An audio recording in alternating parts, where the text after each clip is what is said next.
Good evening. Welcome to IAC. ఈ వీడియోలో important current affairs discuss చేద్దాం. సో ఫస్ట్ హెడ్లైన్స్ చూద్దాం.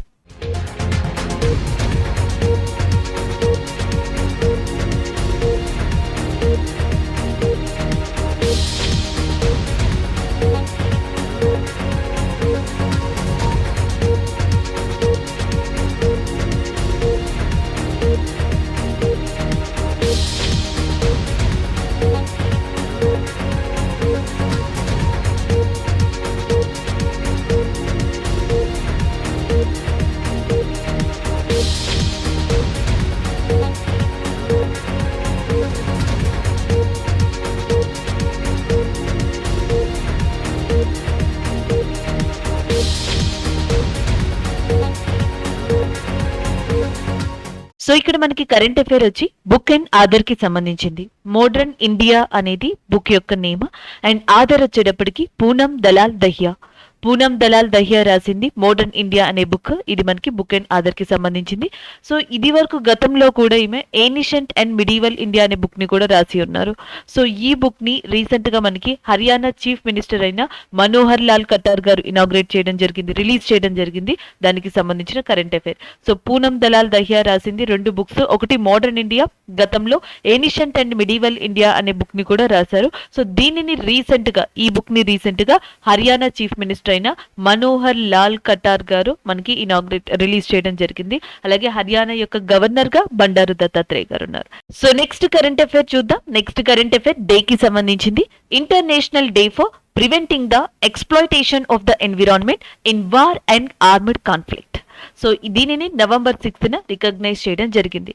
International day for preventing the exploitation of the environment in war and armored conflict. So general గా ఏంటంటే మనకి ఈ environment, పర్యావరణం అనేది అటు జనరల్ గా మనకి ఏవైతే హ్యూమన్స్ మధ్య జరిగే కాన్ఫ్లిక్ట్స్ ఉంటాయో, మనుషుల మధ్య జరిగే వివాదాస్పద చర్యలు, వివాదాస్పద ఘటనలు ఉంటాయో, దానివల్ల పొల్యూట్ అయిపోతుంది, పాడైపోతుంది.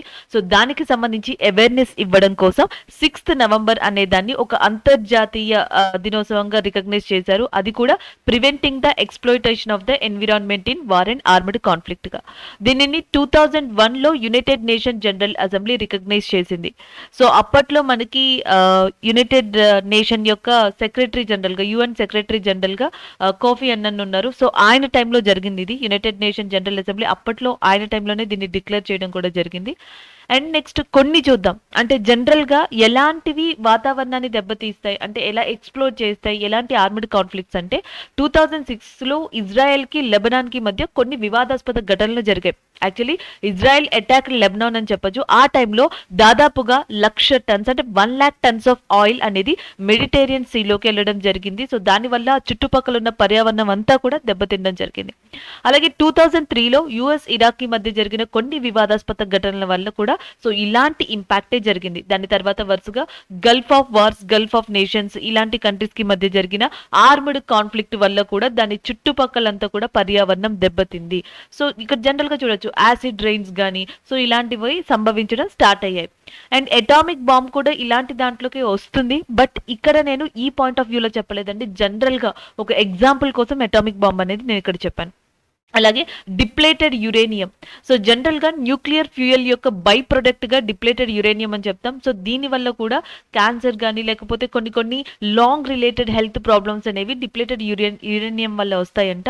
సో ఇట్లా డిప్లేటెడ్ యురేనియం కానీ, అటామిక్ బాంబ్ కానీ, యాసిడ్ రైన్స్ కానీ, ఇట్లా ఆయిల్ స్పిల్ అవ్వడం కానీ ఇవన్నీ కూడా ఆర్మడ్ కాన్ఫ్లిక్ట్ వల్ల ఎన్విరాన్మెంట్ ని ఎక్స్‌ప్లాయిట్ చేస్తున్నాయి, ఎన్విరాన్మెంట్ ని దెబ్బతీస్తున్నాయి. అలా దెబ్బతీయకుండా ఉండడం కోసం 2001లో యునైటెడ్ నేషన్ జనరల్ అసెంబ్లీ, అప్పట్లో యునైటెడ్ నేషన్ సెక్రటరీ జనరల్ అయిన కోఫీ అన్నన్ గారి టైంలో ఈ డేని రికగ్నైజ్ చేయడం జరిగింది. సో అప్పటి నుంచి ప్రతి సంవత్సరం 6th November international day for preventing the exploitation of the environment in war and armed conflict అనేది జరుపుతున్నారు. అలాగే ఎన్విరాన్మెంట్ డే అనేది ఉంటుంది. ఎన్విరాన్మెంట్ డే వచ్చేటప్పటికి మనకి June 5th గా రికగ్నైజ్ చేయబడింది. మీకు తెలుసు బట్ రివైజ్ చేశాను.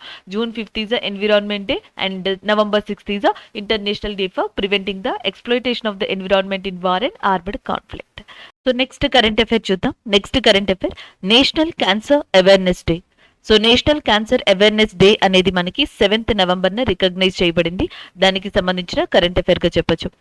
వరల్డ్ హెల్త్ ఆర్గనైజేషన్ ప్రపంచంలో ఎక్కువ డెత్స్ కారణం సెకండ్ లీడింగ్ కాజ్ గా కూడా క్యాన్సర్ ని ప్రకటించడం జరిగింది. అండ్ మేరీ క్యూరీ గారి యొక్క గౌరవార్థంగా సో ఆమె యొక్క బర్త్ యానివర్సరీ రోజునే అంటే November 7th దీనిని రికగ్నైజ్ చేశారు. మేరీ క్యూరీ గారు 1903లో ఫిజిక్స్ లో నోబెల్ ప్రైజ్ ని కూడా గెలుచుకోవడం జరిగింది. ఇది ఒక యాడ్ ఆన్ పాయింట్ గా మీరు గుర్తుపెట్టుకోవచ్చు. సో జనరల్ గా భారతదేశంలో క్యాన్సర్ కంటూ కొన్ని ఫినాన్షియల్ అసిస్టెన్స్ అనేవి ఆర్థిక పరంగా సహాయం చేయడానికి గవర్నమెంట్ ఆఫ్ ఇండియా కొన్ని ఇనిషియేటివ్స్ ని తీసుకుంది. ఇక్కడ మీరు చూడొచ్చు ఆయుష్మాన్ భారత్. ఆయుష్మాన్ భారత్ అనేది కామన్ అండి, చాలా డిసీజెస్ కి చాలా హెల్త్ రిలేటెడ్ వానికి government of India common people కి లేదా ఇండియన్స్ కి ఇచ్చే ఒక ఫినాన్షియల్ అసిస్టెన్స్ గా ఆర్థిక భరోసాగా దీన్ని చెప్పొచ్చు. అలాగే prime minister national relief fund కూడా సో అక్కడి నుంచి కూడా ఆర్థిక సహాయాన్ని పొందొచ్చు ఈ వ్యాధికి. State illness assistance fund, state illness assistance fund, prime minister national relief fund, Ayushman Bharat, ఇంకా ఇవే కాకుండా నెంబర్ ఆఫ్ ప్రోగ్రామ్స్ ఉన్నాయి మనకి. సో వాటి ద్వారా ఆర్థిక సహాయాన్ని ఆర్థిక భరోసాని కేంద్ర రాష్ట్ర ప్రభుత్వాల నుంచి డ్యూరింగ్ ద క్యాన్సర్ ట్రీట్మెంట్ లో క్యాన్సర్ పేషెంట్స్ ఇండియాకి సంబంధించి పొందొచ్చు అనేది ఇది ఒక జనరల్ ఇన్ఫర్మేషన్ గా గుర్తుపెట్టుకోవచ్చు. అలాంటి క్యాన్సర్ కి సంబంధించి 7th November అనే దాన్ని నేషనల్ క్యాన్సర్ అవేర్నెస్ డే కింద రికగ్నైజ్ చేశారు. అలాగే వరల్డ్ హెల్త్ ఆర్గనైజేషన్ కూడా ఒక రిపోర్ట్ లో స్ట్రాంగ్ గా చెప్పింది ప్రపంచంలో సంభవించే మరణాల్లో దాదాపుగా రెండో రీజన్ అతిపెద్ద రీజన్ ఏది అంటే దట్ ఈస్ ఆ క్యాన్సర్ అని చెప్తున్నారు. సో ఇది ఓవరాల్ గా మనం గుర్తుపెట్టుకోవాల్సింది. నేషనల్ క్యాన్సర్ అవేర్నెస్ డే అనే దాన్ని 7th November రికగ్నైజ్ చేయడం జరిగింది. Next current affair. Prime minister Modi inaugurated Shri Adi Shankaracharya samadhi and statue in Kedarnath. So recent గా ఉత్తరాఖండ్ లోని కేదార్నాథ్ లో ప్రైమ్ మినిస్టర్ నరేంద్ర మోడీ ఆదిశంకరాచార్యులు గారి స్టాట్యూని ఆదిశంకరాచార్యులు గారి సమాధిని ఇనాగ్రేట్ చేశారు, తిరిగి పునఃప్రారంభించారు ఆదిశంకరాచార్యుల యొక్క సమాధి ఏరియాని, ప్రిమిసెస్ ఏరియాని. సో దానికి సంబంధించిన కరెంట్ అఫైర్ ఇది మీరు చూడొచ్చు. ఎందుకంటే తిరిగి పునఃప్రారంభించడం అని ఎందుకు డిస్కస్ చేస్తున్నామంటే ఆదిశంకరాచార్య గారికి సంబంధించిన సమాధి అనేది మనకి ఉత్తరాఖండ్ కేదార్నాథ్ ఏరియాలో లొకేట్ అయి ఉంది. అయితే 2013లో సంభవించిన కేదార్నాథ్ ఫ్లడ్స్ లో అది పూర్తిగా కొలాప్స్ అయిపోయింది, ధ్వంసం అయిపోయింది. దాన్ని తిరిగి పునర్నిర్మించడం జరిగింది. ఆ పునర్నిర్మించిన దాన్ని రీసెంట్ గా ప్రైమ్ మినిస్టర్ నరేంద్ర మోడీ ప్రారంభించడం జరిగింది. దానికి సంబంధించిన కరెంట్ అఫైర్ ఇది. సో దీనిని మైసూర్ కి చెందిన అర్జున్ యోగిరాజ్ అనే ఒక శిల్పి మనకి నిర్మించడం జరిగింది. దాదాపుగా 12 feet and 35 tons యొక్క వెయిట్ అనేది ఈ స్టాట్యూ కి ఉంది అని చెప్తున్నారు. సో ఇది ఈ స్టాట్యూ యొక్క ఇన్ఫర్మేషన్. అలాగే Uttarakhand is a area and important biosphere, national parks and Chardham glaciers ఇవన్నీ కూడా ఉన్నాయి. లైక్ నందాదేవి అనేది ఒక బయోస్పియర్ గా చెప్పొచ్చు. వ్యాలీ ఆఫ్ ఫ్లవర్స్ అనేది ఉత్తరాఖండ్ లో ఇంపార్టెంట్ నేషనల్ పార్క్ గా చెప్పొచ్చు. అసలు భారతదేశంలోనే మొట్టమొదటి నేషనల్ పార్క్ గా పిలువబడే జిమ్ కార్బెట్ నేషనల్ పార్క్ అనేది మనకి ఉత్తరాఖండ్ లోనే లొకేట్ అయి ఉంది. అలాగే ఉత్తరాఖండ్ యొక్క చీఫ్ మినిస్టర్ గా ప్రస్తుతం పుష్కర్ సింగ్ ధామి ఉన్నారు. ఉత్తరాఖండ్ యొక్క గవర్నర్ గా గుర్మిత్ సింగ్ ఉన్నారు. అలాగే ఉత్తరాఖండ్ లో చార్ ధామ్స్ అని ఫేమస్ గా ఉన్నాయండి. ఒకటి కేదార్నాథ్ అనేది, బద్రీనాథ్, యమునోత్రి, గంగోత్రి, యమునోత్రి, కేదార్నాథ్, బద్రీనాథ్ ఈ 4 గ్లేషియర్స్ ని మంచు కొండల్ని కలిపి చార్ధామ్ అని కూడా పిలుస్తారు. కేదార్నాథ్ నుంచి మందాకిని అనే రివర్, బద్రీనాథ్ చుట్టుపక్కల నుంచి మనకి అలకనంద అనేది, యమునోత్రి నుంచి యమున, గంగోత్రి నుంచి భాగీరథి లేదా గంగా అనే రివర్స్ ఫ్లో అవుతున్నాయి. సో ఇవి రివర్స్ గా మంచు కొండలుగా కూడా చాలా ప్రాముఖ్యతని కలిగి ఉన్నాయి చార్ధామ్ ఏరియా. అలాంటి చార్ధామ్ లోని వన్ ఆఫ్ ద గ్లేషియర్ మంచుకొండ అయిన కేదార్నాథ్ ప్రాంతంలో 2013 కేదార్నాథ్ ఫ్లడ్స్ లో ధ్వంసమైన ఆదిశంకరాచార్య సమాధిని తిరిగి పునర్నిర్మించిన తర్వాత ప్రారంభించారు. దానితో పాటు స్టాట్యూని కూడా ప్రారంభించడం జరిగింది. అలాగే ఆదిశంకరాచార్య గారి విషయానికి వస్తే ఆదిశంకరాచార్యులు గారు అద్వైత వేదాంత అనే సిద్ధాంతాన్ని బాగా ప్రతిపాదించారు. అలాగే భారతదేశంలో 4 మఠాలని కూడా ఈయన స్థాపించారు. ఈ 4 మఠాలు కూడా ఇప్పటికీ కూడా చాలా ఫేమస్ గా చెప్పొచ్చు. ఒకటి ఒడిస్సా, 2 కర్ణాటక, ఇంకొకటి గుజరాత్, ఇంకొకటి ఉత్తరాఖండ్ లో ఉంది. ఒడిస్సాలో మనకి గోవర్ధన మఠ అనేది ఉంది. అండ్ నెక్స్ట్ కర్ణాటకలో శారదా మఠ అనేది ఉంది. అండ్ గుజరాత్ లో ద్వారకా మఠ అనేది ఉంది. And Jyotirmath in Uttarakhand area. So Uttarakhand లో ఆదిశంకరాచార్యులు గారు స్థాపించిన మఠం కూడా ఉంది అండి, జ్యోతిర్మఠ అని చెప్పేసి పిలుస్తున్నారు దాన్ని కూడా మనం గుర్తుపెట్టుకోవచ్చు. So this is about that thing. Prime minister Modi inaugurated Adi Shankaracharya samadhi and statue in Kedarnath. ఇదే ప్రైమ్ మినిస్టర్ మోడీ గారు గతంలో కూడా ఉత్తరప్రదేశ్ లో వారణాసి రుద్రాక్ష కన్వెన్షన్ సెంటర్ అనే దాన్ని ఏర్పాటు చేశారు, ఇనాగ్రేట్ చేశారు. సో అది కూడా గుర్తు పెట్టుకోవచ్చు, రివైజ్ చేయొచ్చు. జపాన్ యొక్క సహకారంతో వారణాసిలో రుద్రాక్ష కన్వెన్షన్ సెంటర్ అనేది ఇండియా నిర్మించింది. సో దానిని కూడా ప్రైమ్ మినిస్టర్ నరేంద్ర మోడీ గారే ప్రారంభించారు. So this is all about that some inaugurations in India recently which is happen. So next current affair, India's first roof top drive in theatre launched in Mumbai. So ముంబైలో మొట్టమొదటిసారిగా roof top drive in అనే theatre ని launch చేయడం జరిగింది recent గా. దానికి సంబంధించిన current affair ఇది. సో దీనిని రిలయన్స్ అండ్ జియో ఇండస్ట్రీస్ రెండు కలిపి మనకి launch, Jio World I'm so sorry, Reliance Industries, Jio World రెండు కలిపి, ఈ కంపెనీస్ రెండు కలిపి లాంచ్ చేశాయి. అండ్ దాదాపుగా దీని యొక్క కెపాసిటీ 290 కార్స్ అని చెప్తున్నారు. అండ్ దానితో పాటు first time Akshay Kumar movie అయిన సూర్యవంశీ అనేది ఇక్కడ స్క్రీన్ చేయబడింది. సో ఇది జనరల్ గా మనం గుర్తుపెట్టుకోవాల్సింది, బట్ ఇది ఒకటే గుర్తుపెట్టుకుంటే చాలు. India's first roof top drive in theatre అనేది ముంబైలో లాంచ్ చేయడం జరిగింది. దానికి సంబంధించిన current affair. So next current affair, home minister Amit Shah launched Ayushman central armed police force scheme health cards. Ayushman central armed police force scheme health cards ని recent గా home minister అయిన Amit Shah launch చేశారు. దానికి సంబంధించిన కరెంట్ అఫైర్. యాక్చువల్ గా దీనిని ministry of home affairs, ministry of health and family welfare, national health authority ఈ మూడు కలిసి లాంచ్ చేయడం జరిగింది. దాదాపుగా 35 lakhs కార్డ్స్ ని దీంట్లో డిస్ట్రిబ్యూట్ చేయనున్నారు. అది కూడా 7 సెంట్రల్ ఆర్మ్డ్ ఫోర్సెస్ కి. మనకి 7 సెంట్రల్ ఆర్మ్డ్ ఫోర్సెస్ మీకు ఆల్రెడీ తెలుసు.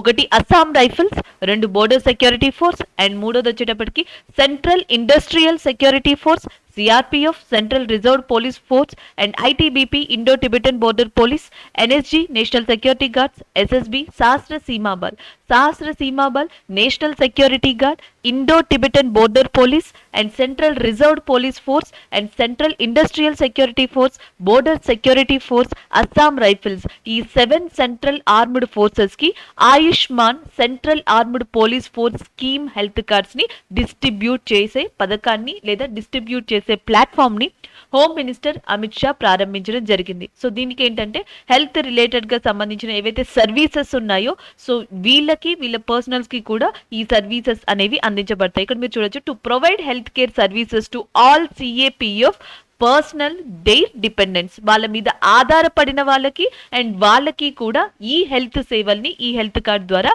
అందించనుంది కేంద్ర ప్రభుత్వం. దానికి సంబంధించిన current affair. So next current affair, France host 1 global Vietnam summit. So France ఇటీవల 1 గ్లోబల్ వియత్నాం సమిట్ అనేది ప్యారిస్ లో నిర్వహించింది 4th and 5th నవంబర్లో. దానికి సంబంధించిన current affair. Talent innovation sustainability అనేది దాని యొక్క theme. Talent innovation sustainability is a theme. Vietnam యొక్క క్యాపిటల్ వచ్చేటప్పటికి హానోయ్ గా ఉంది. వియత్నామీస్ డాంగ్ అనేది దాని currency. Vietnamese dong is a currency, Vietnam capital is a హానోయ్. And Paris లో వియత్నాం కి సంబంధించి 1 గ్లోబల్ వియత్నాం సమిట్ అనేది టాలెంట్ ఇన్నోవేషన్ సస్టైనబిలిటీ అనే థీమ్ తో కొనసాగింది. ఇది యాక్చువల్గా ఏంటంటే వియత్నాం కి సంబంధించిన కొంతమంది గ్లోబల్ ఎక్స్పర్ట్స్ ఎవరైతే ఉన్నారో, సో వాళ్ళందరి ఆధ్వర్యంలో ఇది జరిగింది. వియత్నాం ని గ్లోబల్ అంటే ఎకనామీ పరంగా అండ్ టెక్నాలజీ పరంగా వరల్డ్ కి కనెక్ట్ చేసేలాగా, డెవలప్ చేసేలాగా ఈ సమిట్ ని నిర్వహించడం జరిగింది. అది కూడా ఫ్రాన్స్ లో నిర్వహించారు. దానికి సంబంధించిన కరెంట్ అఫైర్. ఇటీవల 1 గ్లోబల్ వియత్నాం సమిట్ అనేది ఎక్కడ జరిగింది లేదా ఎవరు నిర్వహించారు అంటే ఫ్రాన్స్. పర్టికులర్ గా ప్లేస్ అడిగితే ప్యారిస్ గా పెట్టచ్చు. వియత్నాం అనేది కరెంట్ అఫైర్ లో ఉంది కాబట్టి దాని యొక్క హెడ్ క్వార్టర్స్ ని, దాని యొక్క కరెన్సీని గుర్తుపెట్టుకోండి, క్యాపిటల్ ని, కరెన్సీని. అండ్ థీమ్ ఒక్కొక్కసారి అడుగుతారు కాబట్టి టోటల్ ఇన్నోవేషన్ సస్టైనబిలిటీ అనేది దాని యొక్క థీమ్ గా ఉంది. సో నెక్స్ట్ కరెంట్ అఫైర్ చూద్దాం. India Gambia ink 2 agreements for depending bilateral relations. India Gambia కూడా 2 అగ్రిమెంట్స్ ని ఇటీవల చేసుకున్నాయి. దానికి సంబంధించింది. సో జనరల్ గా ఇదేంటంటే మనకి ఒకటి వచ్చేటప్పటికి విసా, అఫీషియల్ పాస్పోర్ట్స్ ఉంటాయి కదా, డిప్లొమాట్స్ కి సంబంధించిన విసా కావచ్చు, అఫీషియల్ పాస్పోర్ట్స్ కావచ్చు, దానికి సంబంధించింది ఒకటి. డయాలసిస్ చేసే మిషన్స్ కి సంబంధించి ఒకటి. Dialysis machines, visa, official passports కి సంబంధించిన 2 ఇంపార్టెంట్ విషయాల మీద ఇటీవల ఇండియా గాంబియా కూడా మనకి ఒప్పందాన్ని కుదుర్చుకోవడం జరిగింది బైలేటరల్ రిలేషన్స్ లో భాగంగా. అండ్ గాంబియాతో ఇది వరకు ఇండియా ఎగ్జాక్ట్ గా 3 months క్రితం ఇంకొక ఒప్పందాన్ని కూడా కుదుర్చుకుంది. ఈ గవర్నమెంట్ అడ్మినిస్ట్రేషన్ లో భాగంగా ఒక ఒప్పందాన్ని కుదుర్చుకుంది. రీసెంట్ గా అయితే official passports and dialysis machines కి సంబంధించి ఒక ఒప్పందాన్ని కుదుర్చుకోవడం జరిగింది. అలాగే గాంబియా యొక్క క్యాపిటల్ వచ్చేటప్పటికి బాన్జూల్ గా ఉంది. And Gambian dalasi is a currency Gambian dalasi and capital Banjul. The next current affair, PhonePe launched tokenization solution Safeguard to help users meet RBI norms. So RBI norms ఏవైతే ఇచ్చిందో మనకి ఈ RBI norms కి తగ్గట్టుగా ఇటీవల phone pay credit card and debit card and transaction solutions కోసం ఒక tokenization solution ని తీసుకొచ్చింది. దాన్నే సేఫ్ కార్డ్ గా పిలుస్తుంది. అండ్ ఫోన్ పేనే కాదు, చాలా ఆన్లైన్ ట్రాన్సాక్షన్స్ కానీ చాలా ఆన్లైన్ ఫిల్మ్స్ కానీ సో మనకి పేయూ అనేది ఉంది. పేయూ టోకెన్ హబ్ అనే దాన్ని తీసుకొచ్చింది. సిసిఏ వెన్యూ అని చెప్పేసి ఉంది, అది టోకెన్ పే అనే దాన్ని తీసుకొచ్చింది. Token pay, PayU token hub and safe card లాంటివి ఇటీవల ఆన్లైన్ ప్లాట్ఫామ్ ట్రాన్సాక్షన్స్ మనకి లాంచ్ చేయడం జరిగింది టోకెనైజేషన్ సొల్యూషన్ కోసం. అది కూడా ఆర్బీఐ ఇచ్చిన అప్డేట్ నామ్స్ ప్రకారం. సో అది ఇక్కడ దీనికి సంబంధించిన కరెంట్ అఫేర్ గా చెప్పొచ్చు. మీరు సేఫ్ కార్డ్ అనే వర్డ్ ని ఇక్కడ కీవర్డ్ గా గుర్తుపెట్టుకోవాలి. దీన్ని ఫోన్ పే లాంచ్ చేసింది టోకెనైజేషన్ సొల్యూషన్ కోసం. పేయూ టోకెన్ హబ్ అనేది పేయూనే లాంచ్ చేసింది. సో నెక్స్ట్ కరెంట్ అఫేర్ చూద్దాం. China launches earth science satellite Guangmu. So Guangmu అనే ఒక ఎర్త్ సైన్స్ శాటిలైట్ ని చైనా ఇటీవల లాంచ్ చేసింది. అది కూడా దాని యొక్క తైయువాన్ శాటిలైట్ లాంచ్ సెంటర్ నుంచి గువాంగ్మూ అనే ఒక ఎర్త్ సైన్స్ శాటిలైట్ ని చైనా రీసెంట్ గా లాంచ్ చేయడం జరిగింది. సాధారణంగా చెప్పాలంటే ఫస్ట్ టైం చైనా క్రెడిట్ తీసుకుంది ప్రపంచంలోనే ఈ ఎర్త్ సైన్స్ శాటిలైట్ ని లాంచ్ చేయడం ద్వారా. సో దీనిని లాంగ్ మార్చ్ 6 అనే రాకెట్ ద్వారా లాంచ్ చేసింది China. And UN 2030 sustainable development ఎజెండాకి దీన్ని డెడికేట్ చేసింది. UN 2030 సస్టైనబుల్ డెవలప్మెంట్ ఎజెండాకి దీన్ని డెడికేట్ చేసింది. లాంగ్ మార్చ్ 6 రాకెట్ ద్వారా దీన్ని లాంచ్ చేసింది. అది కూడా చైనా యొక్క తైయువాన్ శాటిలైట్ లాంచ్ సెంటర్ నుంచి. ఇది సౌత్ ప్రావిన్సీలో ఉంది చైనాకి. సో అక్కడి నుంచి దీన్ని లాంచ్ చేయడం జరిగింది. ఆ శాటిలైట్ పేరు Guangmu. So Guangmu is a earth science satellite recently in news and belongs to which country, ఏ కంట్రీకి సంబంధించింది అని అడిగితే మాత్రం that is China. So next current affair sports కి సంబంధించింది. మెన్స్ వరల్డ్ ఛాంపియన్షిప్, అది కూడా బాక్సింగ్ మెన్స్ వరల్డ్ ఛాంపియన్షిప్ అనేది రీసెంట్ గా సెర్బియాలోని బెల్గ్రేడ్ ప్రదేశంలో జరిగింది. దాంట్లో ఇండియాకి సంబంధించిన ఆకాష్ కుమార్ బ్రాంజ్ మెడల్ ని తీసుకురావడం జరిగింది. International Boxing Association 2021 men's world championship అనేది బెల్గ్రేడ్ ఇన్ సెర్బియాలో నిర్వహించింది. సో దాంట్లో ఇండియాకి సంబంధించి ఎవరు బ్రాంజ్ మెడల్ తీసుకొచ్చారు అంటే ఆకాష్ కుమార్ గారు. సో ఇది మనకి ఈ వరల్డ్ ఛాంపియన్షిప్ కి సంబంధించిన ఒక అప్డేట్ అండి. ఇవి ఇంకా జరుగుతూ ఉన్నాయి. సో బ్రాంజ్ మెడల్ ని ఆకాష్ కుమార్ గారు సొంతం చేసుకున్నారు. ఈ రోజు మనం డిస్కస్ చేసిన కరెంట్ అఫైర్స్ యొక్క రివ్యూ చూద్దాం. The first one modern India అనేది బుక్ కి సంబంధించింది. దీనిని పూనం దహియా ఎవరైతే ఉన్నారో పూనం దలాల్ దహియా, సో ఆమె రాసి ఉన్నారు మోడర్న్ ఇండియా అనే బుక్ ని. నెక్స్ట్ వచ్చేటప్పటికి international day for preventing the exploitation of the environment war. International day for preventing the exploitation of the environment in war అనేది November 6th రికగ్నైజ్ చేయబడింది. దీనిని united nation general assembly recognize చేసింది 2001లో. And the next one national cancer awareness day. దీనిని November 7th recognize చేశారు. ఇటీవల world health organisation కూడా చెప్పింది ప్రపంచంలో దాదాపుగా సంభవించే మరణాల్లో సెకండ్ లీడింగ్ కాజ్ గా క్యాన్సర్ ఉందని. సో అలాంటి క్యాన్సర్ కి సంబంధించి నేషనల్ క్యాన్సర్ అవేర్నెస్ డే అనే దాన్ని November 7th రికగ్నైజ్ చేయడం జరిగింది. అలాగే ప్రైమ్ మినిస్టర్ నరేంద్ర మోడీ శ్రీ ఆది శంకరాచార్య సమాధి అండ్ స్టాట్యూ ఇన్ కేదార్నాథ్ ని ప్రారంభించారు. సో ఉత్తరాఖండ్ లో 2013లో వచ్చిన వరదలు లేదా ఫ్లడ్స్ ఏవైతే ఉన్నాయో ఆ ఫ్లడ్స్ కారణంగా ఆది శంకరాచార్య మఠ్ ఏదైతే ఉందో ఆది శంకరాచార్య గారి సమాధి ప్రిన్సెస్ ఏరియా మొత్తం కూడా ధ్వంసమైంది, కొలాప్స్ అయింది. దాన్ని తిరిగి పునర్నిర్మించారు.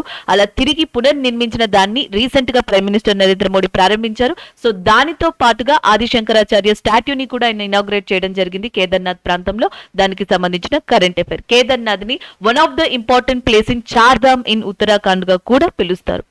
India's first roof top drive in theatre launched in Mumbai. భారతదేశంలోనే మొట్టమొదటిసారిగా roof top drive in theatre ముంబైలో లాంచ్ అయ్యింది. దీనిని Reliance industries and Jio world కలిసి సంయుక్తంగా నిర్వహించాయి. Home minister Amit Shah launches Ayushman central armed police forces scheme health cards. So home minister ఎవరైతే ఉన్నారో మనకి అమిత్ షా గారు రీసెంట్ గా Ayushman central armed police force scheme health cards ని లాంచ్ చేశారు. సో మనకి ఏవైతే 7 సెంట్రల్ ఆర్మ్డ్ ఫోర్సెస్ ఉన్నాయో, అస్సాం రైఫిల్స్ గానీ, బోర్డర్ సెక్యూరిటీ ఫోర్స్ గానీ, సెంట్రల్ ఇండస్ట్రియల్ సెక్యూరిటీ ఫోర్స్ గానీ, సహస్ర సీమా బల్ గానీ, నేషనల్ సెక్యూరిటీ గార్డ్స్ గానీ, ఐటీబీపీ గానీ, సో ఇలాంటి వాటికి టోటల్ గా మనకి ఈ 7 ఆర్మ్డ్ ఫోర్సెస్ కి కూడా సో వీళ్ళు ఆయుష్మాన్ సిఏపిఎఫ్ హెల్త్ కార్డ్స్ ని ఇవ్వనున్నారు. France host 1 global Vietnam summit. So France లోని ప్యారిస్ లో 1 గ్లోబల్ వియత్నాం సమిట్ అనేది ఇనాగ్రేట్ చేశారు, రీసెంట్ గా కండక్ట్ చేశారు. సో దానికి సంబంధించిన కరెంట్ అఫైర్ ఇది. ఇండియా గాంబియా 2 అగ్రిమెంట్స్ ని ఇటీవల బైలేటరల్ రిలేషన్ లో భాగంగా ఒప్పందాన్ని కుదుర్చుకున్నాయి. డిప్లొమాట్ వీసాస్ గానీ, అఫీషియల్ పాస్పోర్ట్స్ విషయంలో ఒకటి, డయాలిసిస్ మిషన్స్ కి సంబంధించి ఒకటి, గాంబియా ఇండియా మధ్య ఇటీవల ఒక ఒప్పందం అనేది జరిగింది. నెక్స్ట్ వన్, ఆర్బీఐ నామ్స్ కి తగ్గట్టుగా టోకెనైజేషన్ సొల్యూషన్ కోసం ఫోన్ పే సేఫ్ కార్డ్ అనే ప్లాట్ఫామ్ తో ముందుకొచ్చింది. దానికి సంబంధించిన కరెంట్ అఫైర్ ఇది. సో చైనా మొట్టమొదటిసారిగానే దాని యొక్క తైయువాన్ ప్రావియన్సీ నుంచి అర్త్ సైన్స్ శాటిలైట్ అయిన గువాంగ్మో అనే దాన్ని లాంచ్ చేసింది. దానికి సంబంధించిన current affair. 2021 International Boxing Association men's world championship అనేది సెర్బియాలోని బెల్గ్రేడ్ లో జరిగింది. సో ఈ ఛాంపియన్షిప్ లో భారతదేశానికి సంబంధించిన ఆకాష్ కుమార్ గారు బ్రాంజ్ మెడల్ ని కైవసం చేసుకున్నారు. ఇవి ఈరోజు మనం డిస్కస్ చేసుకున్న కరెంట్ అఫైర్స్. Thank you.